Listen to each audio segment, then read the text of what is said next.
Hello friend. तो आप लोग कैसे हैं? आशा करता हूँ आप लोग ठीक ही होंगे। तो आज के क्लास में हम लोग करने वाले हैं झारखंड एक्साइज कांस्टेबल के लिए बहुत इंपॉर्टेंट टॉपिक सीरीज करने वाले हैं, जो यह आपको रेगुलर चल रही है, जिसमें हम लोग देखेंगे उत्पाद सिपाही का जीके जीएस का प्रैक्टिस सीरीज। ठीक है, और ये आपका जनरल नॉलेज जीके से क्वेश्चन बनेगी, जो आपके एग्जाम में उत्पाद सिपाही में 40 क्वेश्चन आने वाली है। तो ये हम लोगों का प्रैक्टिस सीरीज चल रहा है। आज का प्रैक्टिस सीरीज होने वाला 17, और यह प्रैक्टिस हम हर टॉपिक का 30-30 प्रैक्टिस का क्वेश्चन करवा देंगे। 30-30 प्रैक्टिस जितना भी है, तो हर प्रैक्टिस में मतलब 40 क्वेश्चन रहेगा, प्रैक्टिस में 30 टॉपिक करवा देंगे। ठीक है, चलिए स्टार्ट करते हैं। 35 प्लस एमसीक्यू क्वेश्चन करते हैं। तो जो कोई भी उत्पाद सिपाही की तैयारी करते हैं तो चैनल से जुड़ जाइए, आपको सारा उत्पाद सिपाही का टॉपिक यहाँ से मिल जाएगी। चलिए, पहला क्वेश्चन है, भारतीय पुनः जागरण का जनक किसे कहते हैं? तो पुनः जागरण का जनक किसे कहते हैं? विवेकानंद को, बाल गंगाधर तिलक को, राजा राम मोहन राय को, या सुरेंद्रनाथ बनर्जी जी को? तो बताइए पुनः जागरण का जनक किसे कहा जाता है? चलिए, तो सही आंसर राजा राम मोहन। तो पुनः जागरण के नाम से राजा राम मोहन जी को जाना जाता है। तो याद है, इंपॉर्टेंट है, क्वेश्चन याद रखिएगा। चलिए नेक्स्ट क्वेश्चन करते हैं, क्वेश्चन नंबर 2 देख लेते हैं। इसमें बोलता है मोतीलाल नेहरू और सीआर दास बनर्जी संस्थापक थे। तो मोतीलाल नेहरू और सीआर दास बनर्जी कौन से पार्टी के संस्थापक थे? गदर पार्टी, फॉरवर्ड बोलो, स्वराज पार्टी, या सोशलिस्ट कांग्रेस पार्टी? किसके संस्थापक थे ये दोनों? तो ये दोनों स्वराज पार्टी के संस्थापक थे। तो याद रखिएगा, स्वराज पार्टी के संस्थापक मोतीलाल नेहरू और सीआर दास बनर्जी। बहुत इंपॉर्टेंट है, तो याद रखिएगा। फॉरवर्ड ब्लॉक, ये वाला जैसे फॉरवर्ड ब्लॉक है, ये जवाहरलाल नेहरू के द्वारा किया गया था। जवाहरलाल नेहरू इंपॉर्टेंट है, ये भी याद रखिएगा। चलिए नेक्स्ट क्वेश्चन है, सौर ऊर्जा किसके द्वारा उत्पन्न किया जाता है? तो सौर ऊर्जा किसके द्वारा उत्पन्न होती है? संलयन प्रक्रिया के द्वारा, विखंडन प्रक्रिया के द्वारा, दहन प्रक्रिया के द्वारा, इनमें से कोई नहीं? चलिए बताइए। तो सौर ऊर्जा का निर्माण किसके द्वारा होता है? तो सौर ऊर्जा के द्वारा संलयन प्रक्रिया के द्वारा से होती है। तो ऑप्शन नंबर ए यहाँ पे सही हो जाएगा। तो संलयन प्रक्रिया के माध्यम से सौर ऊर्जा का निर्माण होती है। क्वेश्चन नंबर 4, सुएज नहर किस देश में स्थित है? तो बताना कौन से देश में सुएज नहर स्थित है? सूडान में, सऊदी अरब में, इजिप्ट में, या जॉर्डन में? तो सुएज नहर कहाँ स्थित है? चलिए, तो ये कहाँ इजिप्ट में स्थित है। तो ऑप्शन नंबर सी हो जाएगा इजिप्ट, EGYPT। तो इजिप्ट में सुएज नहर स्थित है। तो मेरा देखिए, ये टॉपिक जैसे हम आपको बता रहे हैं, जैसे सुएज नहर कौन सा देश में है, तो ये नहीं कि सेम टू सेम यही क्वेश्चन रहेगा। हाँ, पर ये आपको टॉपिक से कवर कर जाएगा। जैसे नहर, नहर से क्वेश्चन आपको अलग से क्वेश्चन पूछ देगी। तो ये सब ध्यान रखिएगा, टॉपिक आपको कवर करना जरूरी है। चलिए अगला है, इनमें से कौन सी पुस्तक प्रेमचंद द्वारा लिखित नहीं है? तो प्रेमचंद के द्वारा लिखित हुआ पुस्तक नहीं है। गबन, गोदान, गाइड, या निर्मला? तो कौन सी पुस्तक प्रेमचंद के द्वारा लिखा हुआ नहीं है? तो कौन सा? गाइड। तो ऑप्शन नंबर सी हो जाएगा, गाइड जो है ये प्रेमचंद के द्वारा लिखा हुआ नहीं पुस्तक है। तो याद रखिएगा। चलिए क्वेश्चन नंबर 6 कहते हैं, रजत क्रांति, इसमें बोलता है सिल्वर रेवोल्यूशन किससे संबंधित है? इंपॉर्टेंट है, ये याद रखिए। रेवोल्यूशन से क्वेश्चन पूछेगा कि कौन सा क्रांति, भूरी क्रांति किससे संबंधित है, पीली क्रांति किससे संबंधित है, नीला क्रांति किससे संबंधित है? तो ये क्रांति आपको पढ़ के जाइएगा। पहला मत्स्य उत्पादन, मुर्गी उत्पादन, अंडा उत्पादन, या बी और सी दोनों? तो बताइए रजत क्रांति किससे संबंधित है? ये किससे? ऑप्शन नंबर डी हो जाएगा बी और सी। तो मुर्गी और अंडा, मुर्गी का भी उत्पादन करना और अंडा का भी उत्पादन करना, तो ये दोनों रजत क्रांति से संबंधित है। तो इम्पोर्टेंट है। क्वेश्चन नंबर 7, इसमें बोला है निम्नलिखित विकल्पों पर किस पार्टी पर जीएसटी लागू नहीं होता? तो किस बिल पर जीएसटी लागू नहीं होता? तो जीएसटी, जीएसटी होता है जीएसटी। ठीक है, तो ये वाला इंपॉर्टेंट है, याद रखिए। जीएसटी बिल किस पे लागू नहीं होता, ये पूछा है। तो इसका फॉर्मूला, इसका टोटल है गुड्स सर्विस, ठीक है, गुड्स एंड सर्विस टैक्स। तो गुड्स एंड सर्विस टैक्स, तो गुड्स एंड सर्विस टैक्स जो होता है टैक्स, ठीक है, टैक्सेस जो होता लगता है गुड्स एंड सर्विस टैक्सेस, उसी पे आता है। गुड्स एंड सर्विस टैक्सेस पे जो लगता है, किस पे नहीं लगता है? ये पे जाता, लागू नहीं होता है। सेवा पर, माल ढुलाई पर, कृषि के उत्पादन पर, या मकान के किराए पे? तो आप जीएसटी किस पे नहीं देती है बताइए? तो जो कोई भी किसान वगैरह है जो यदि कृषि करते हैं, तो कृषि पे जीएसटी बिल लागू नहीं होती। बाकी सेवा पे लागू होता है, माल ढुलाई पे होता है, और मकान के यदि किराए में रहते हैं तो उसमें भी जीएसटी बिल लागू होता है। और बताए कृषि के उत्पादन पे जीएसटी बिल लागू नहीं होता है। क्वेश्चन नंबर 8, निम्नलिखित में से गेट का सही विस्तृत रूप बताना। तो गेट, गेट का सही विस्तृत रूप बताना है। Government agreement on trade and tax, general agreement on trade and traffic, government agreement on trade and traffic और option general agreement on trade and tax. बताइए। तो general agreement on trade and traffic, तो यही होगा general agreement on trade and traffic. तो option number B इसका सही जवाब हो जाएगा। क्वेश्चन नंबर 9 के ऊपर है, भारत के राष्ट्रपति हैं, तो राष्ट्रपति के बारे में आप लोग पढ़े होंगे, ठीक है। तो उसमें बताना भारत का राष्ट्रपति है क्या है, एक देश का प्रमुख है, सरकार का प्रमुख है, या देश और सरकार का प्रमुख दोनों है, या सांसद या पार्लियामेंट का प्रमुख है। तो राष्ट्रपति क्या है ये बताना है। तो क्या है, राष्ट्रपति एक देश का प्रमुख है। देश का प्रमुख मतलब, क्योंकि राष्ट्रपति के अंदर में क्या था, थल सेना, जल सेना, जल सेना और वायु सेना। तो ये तीनों सेना राष्ट्रपति के ही सहयोग से चलाया जाता है। तो यदि देश की मतलब कि क्या बोलते हैं, देश की चलाने के लिए ये जल, थल और वायु सेना का होना बहुत जरूरी है, ठीक है। तो राष्ट्रपति ही सारा प्रमुख निभाता है। क्वेश्चन नंबर 10, सांची का महान स्तूप है, तो सांची का महान स्तूप कहाँ है बताना, उत्तर प्रदेश में, मध्य प्रदेश में, अरुणाचल प्रदेश या आंध्र प्रदेश में। चलिए, तो सही आंसर को हम लोग बढ़ते हैं, बताइए आप लोग जल्दी। तो क्या हो जाएगा, मध्य प्रदेश, एमपी, एमपी में है, सांची का मध्य स्थित है, तो याद रहेगा सांची का महान स्तूप एमपी में है। क्वेश्चन नंबर 11, इसमें बोलता है आर्य सभ्यता में मनुष्य के जीवन के आयु को आरोही क्रम में, कौन सा, आरोही क्रम में आपको निम्नलिखित चरणों पर विकल्प में सही रूप में बताना है। तो आरोही क्रम में बताना है, ठीक है। चलिए बताइए। पहला है ब्राह्मण, गृहस्थ, वान। तो आर्य समाज में बताया गया कि ब्राह्मण जानना चाहिए, गृहस्थ जीवन से वानप्रस्थ या संन्यास लेना चाहिए। अगला है गृहस्थ ब्राह्मण वंशज है। तो ये आपको दिया हुआ है, इसको पढ़िए अच्छे से। आप बताइए कि कौन सा क्रम इसका सही हो जाएगा। चलिए, तो आप लोग बताइएगा आराम से। तो यही इसका सही आंसर ऑप्शन ब्राह्मण, गृहस्थ, वानस्थ और संन्यास। तो ऑप्शन नंबर ए ही इसका सही जवाब हो जाएगा, ऑप्शन नंबर ए। चलिए, क्वेश्चन नंबर 13, इसमें देखते हैं बहादुर शाह था, तो बहादुर शाह कौन था, अंतिम लोधी शासक था, शेर शाह सूरी का उत्तराधिकारी था, अंतिम मुगल शासक था, अब मराठा शासक शिवाजी का उत्तराधिकारी। तो बहादुर शाह जफर कौन था ये बताना है। तो बहादुर शाह अंतिम मुगल बादशाह था, तो ये भी रखेगा, मुगल वंश का अंतिम शासक बहादुर शाह जफर था। तो ये इंपॉर्टेंट है, तो याद रखेगा अंतिम मुगल बादशाह। मुगल वंश से आपको क्वेश्चन बनेगी, तो उस पर भी आप लोग ध्यान रखिएगा। क्वेश्चन नंबर 14, किसने कहा कि स्वराज मेरा जन्मसिद्ध अधिकार है और मैं इसे लेकर रहूंगा। तो ये स्टेटमेंट कौन दिया था और इसे लेकर रहूंगा कौन बोला था, मोहनदास करमचंद गांधी, बाल गंगाधर तिलक, जीके गोखले और भीमराव अंबेडकर। तो ये कौन स्टेटमेंट दिया था, तो ये कौन था, गंगाधर तिलक। तो ऑप्शन नंबर बी बाल गंगाधर तिलक, मोहनचंद गांधी, ये किसका, महात्मा गांधी का ही नाम है, महात्मा गांधी, याद रखिएगा, ठीक है। तो ऑप्शन नंबर बी होगा बाल गंगाधर तिलक हो जाएगा। भीमराव अम्बेडकर जो क्या संविधान सभा का ये संविधान दिया था और संविधान का आत्मा के नाम से भी जाना जाता है। तो याद रखिएगा संविधान की आत्मा, तो आत्मा का नाम से आर्टिकल 32, आर्टिकल 32 में इसको जिक्र किया है, तो याद रखिएगा। चलिए, क्वेश्चन नंबर 15, इसमें बोलता है चौरा चौरी कांड के बाद गांधी जी स्थगित कर दिया था। चौरा चौरी कांड होने के बाद क्या स्थगित कर दिया, सविनय अवज्ञा आंदोलन, खिलाफत आंदोलन, असहयोग आंदोलन, भारत छोड़ो आंदोलन। तो क्या को स्थगित कर दिया था, तो क्या, असहयोग आंदोलन। तो ऑप्शन नंबर सी असहयोग आंदोलन को स्थगित कर दिया। तो इम्पोर्टेंट है, ये याद रखेगा। ये जितने भी आंदोलन है महात्मा गांधी से जुड़े जितने भी आंदोलन है, इसका एक सेपरेट वीडियो ला देंगे, जिससे आपका एग्जाम में इससे बाहर क्वेश्चन नहीं आएगी, ठीक है। तो इस टाइप का क्वेश्चन जरूर आप लोग पढ़ करके जाइएगा। क्वेश्चन नंबर 16 बोलता है गांधी जी ने विदेशी वस्तुओं के बहिष्कार के आंदोलन का लक्ष्य रखा था। तो मतलब कि विदेशी वस्तुओं का बहिष्कार का आंदोलन क्या रखा था लक्ष्य, पूर्ण स्वतंत्रता, ब्रिटिश विरोध भावना पैदा करना, कल्याणकारी राज्य प्रोत्साहन और कुटीर उद्योग को प्रोत्साहन।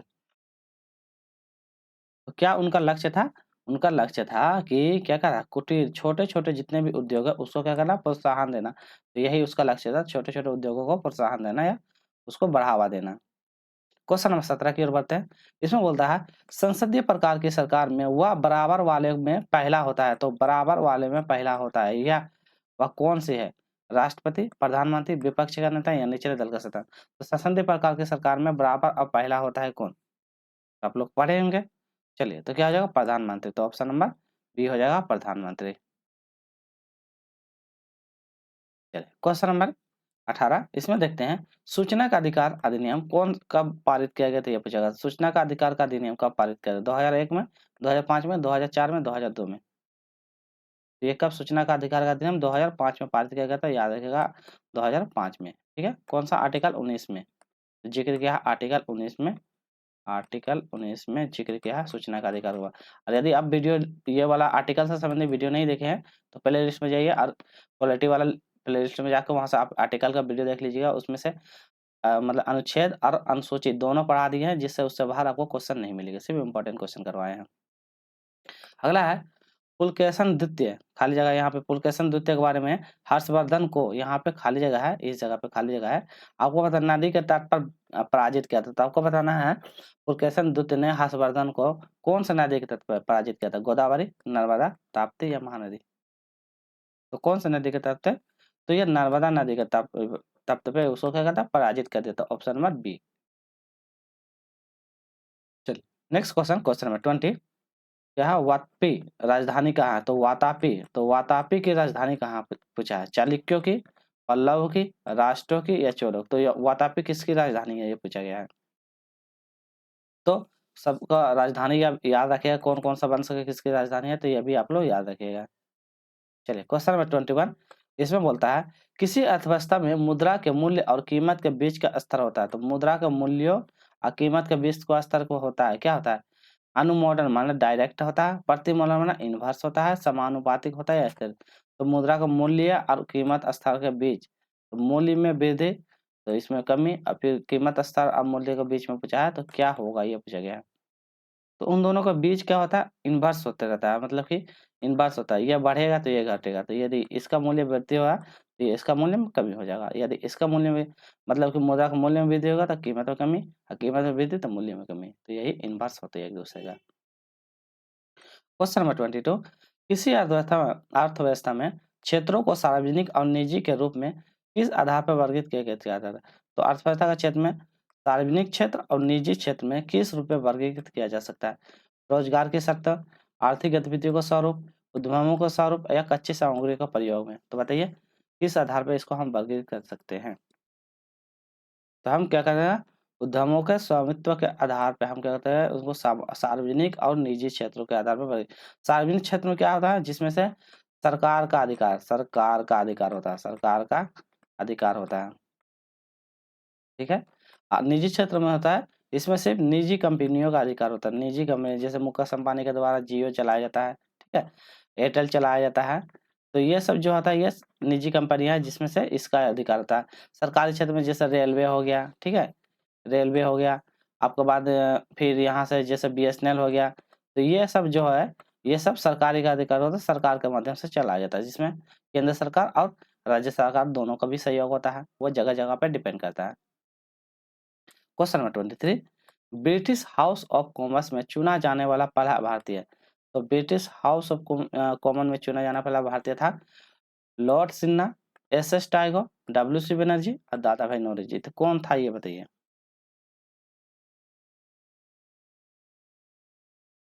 चलिए तो इसका सही आंसर होगा दादा भाई नौरोजी। दादा भाई नौरोजी पढ़ेंगे, बहुत इंपॉर्टेंट है, ये इकोनॉमी से समय बहुत ज्यादा इंपॉर्टेंट है, इससे क्वेश्चन बनेगा ही। तो कौन था, दादा भाई नौरोजी, ठीक है। चलिए क्वेश्चन नंबर 24 निम्नलिखित में कौन सा नृत्य शास्त्रीय नृत्य रूप में है। तो कौन सा शास्त्रीय नृत्य के रूप में जाना है, बांग्ला, क्लेबिया, उड़ीसा या पंडवानी। तो शास्त्रीय नृत्य के अंतर्गत में कौन सा नृत्य आता है, तो याद है ओडिसी नृत्य, याद रखिएगा इंपॉर्टेंट है ओडिसी नृत्य, ठीक है। और नई शास्त्रीय नृत्य की शैली में उड़ीसा को मान्यता मिला है।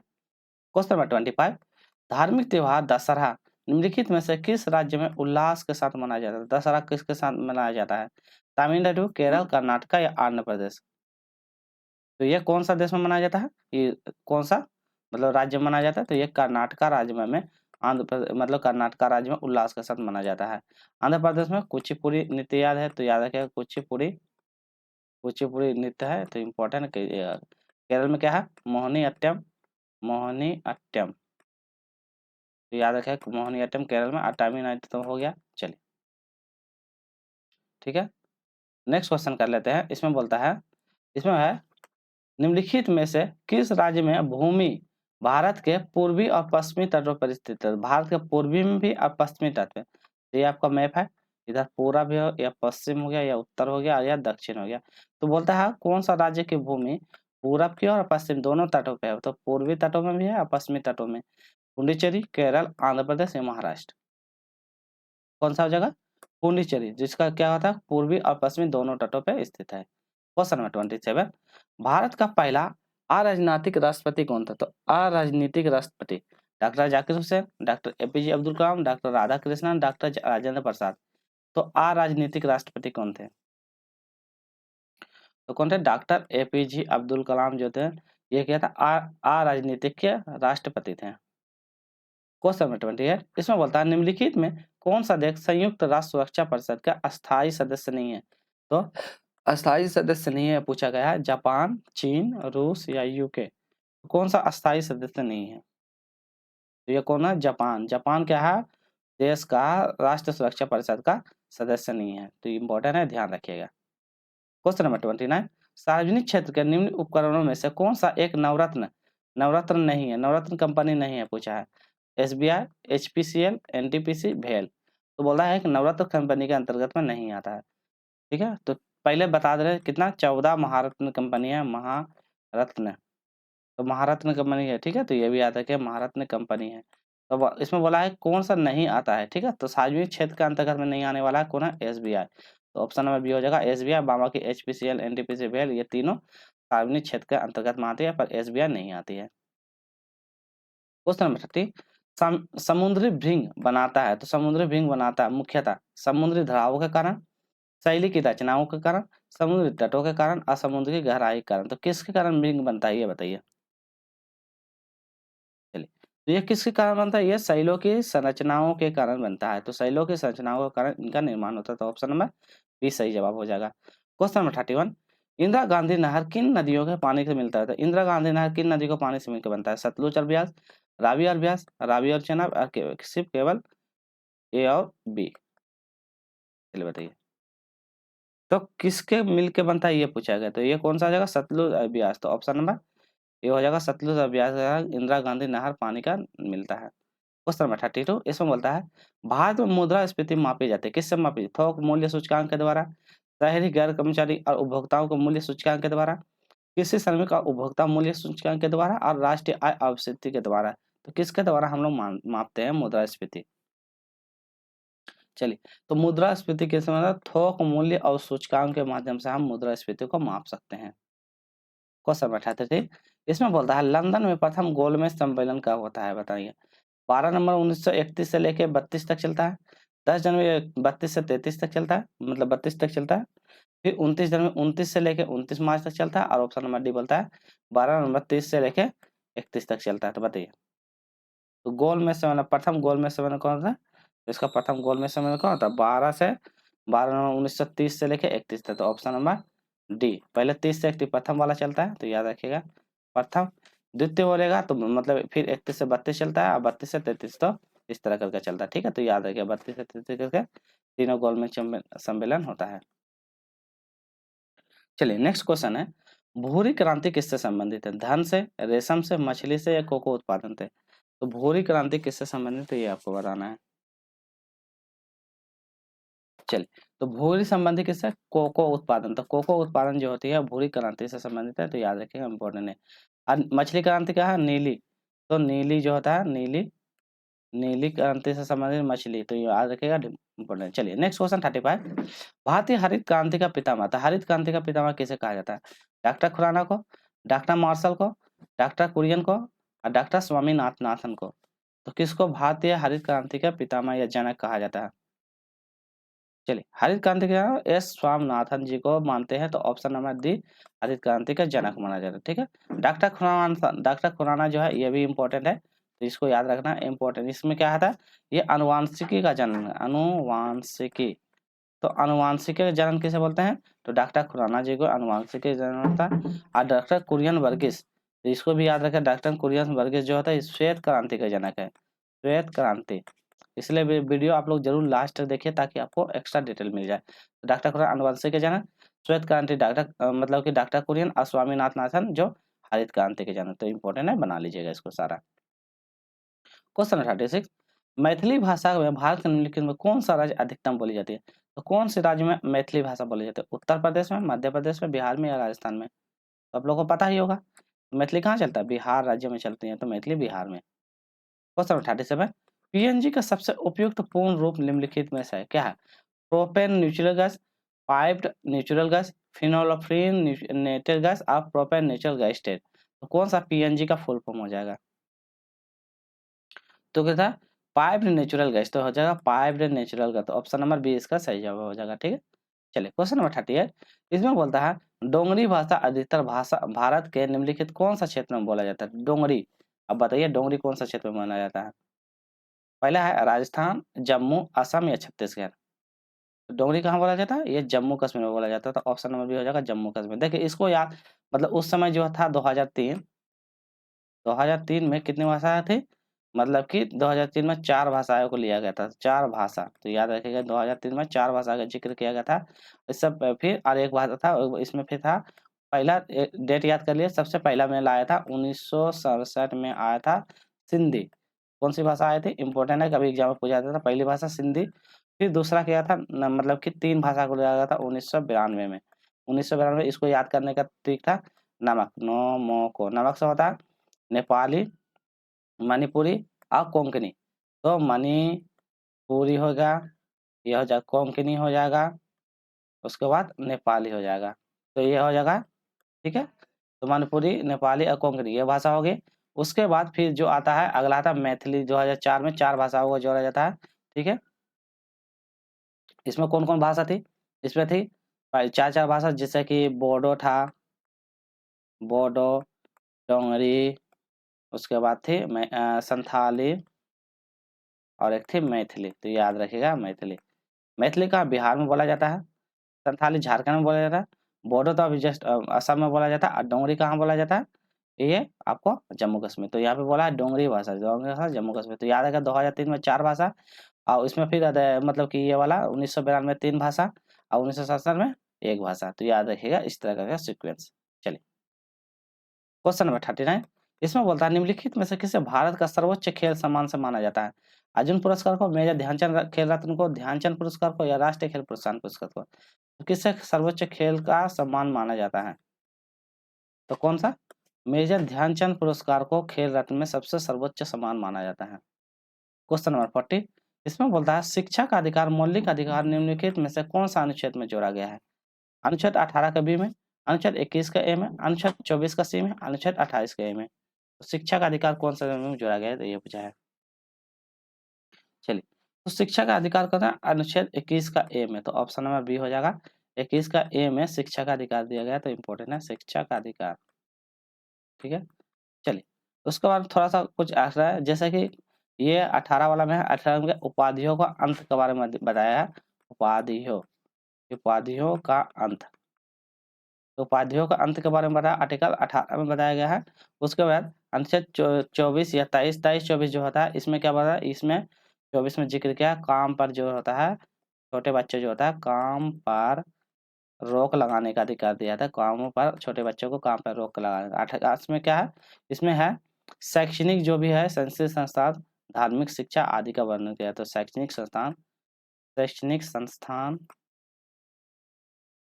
धार्मिक शिक्षा आदि का वर्णन किया था। शैक्षणिक संस्थान, धार्मिक शिक्षा आदि का वर्णन किया आर्टिकल 28 में। चलिए क्वेश्चन नंबर 41 इसमें बोलता है भारत के संविधान के किस भाग में मौलिक अधिकारों का उल्लेख है? तो मौलिक अधिकारों का उल्लेख कौन सा में है? भाग 3 में, भाग 4 में, भाग 5 में, भाग 6 में? तो किसमें? ऑप्शन नंबर ये हो जाएगा भाग 3 में मौलिक अधिकारों का जिक्र है। ये कितना में आता है आर्टिकल? ये 12 से लेकर 35 के बीच में आता है, मौलिक अधिकारों का जिक्र किया। भाग 4 में क्या है? नीति निर्देशक तत्व, नीति निर्देशक तत्व। भाग 4 में नीति निर्देशक तत्व आता है, भाग 5 में क्या आता है? चलिए तो हो गया। अब भाग ये नीति निर्देशक किसके किसके बीच में आता है? 36 से लेकर 51, आर्टिकल 36 से लेकर 51 के बीच में आता है। और भाग 5 में क्या आता है? संघ के बारे में जिक्र किया है, संघ के बारे में। तो जो यहाँ पे 51 से लेके मतलब कि यहाँ पे 52 से लेकर 151 तक का जिक्र किया गया। तो ये भी इम्पोर्टेंट है, ध्यान रखिएगा। चलिए नेक्स्ट क्वेश्चन कर लेते हैं। आज के लिए वीडियो यहीं पे रखते हैं, फिर नेक्स्ट प्रैक्टिस सेट के साथ आएंगे। आज के लिए तो वीडियो को लाइक कीजिएगा, ज़्यादा से ज़्यादा शेयर कीजिएगा। जो नए हैं चैनल को जरूर सब्सक्राइब कर लीजिएगा, ताकि आपको झारखंड उत्पाद से संबंधित जीके का जितना भी प्रैक्टिस सीरीज है क्वेश्चन का, यहाँ पे आपको सारा मिल जाएगा। फिर मिलेंगे नेक्स्ट टॉपिक में नए सीरीज के साथ, नए क्वेश्चन के साथ, प्रैक्टिस सीरीज 18 नंबर पे। तो आज के लिए इतना ही, टेक केयर, बाय बाय।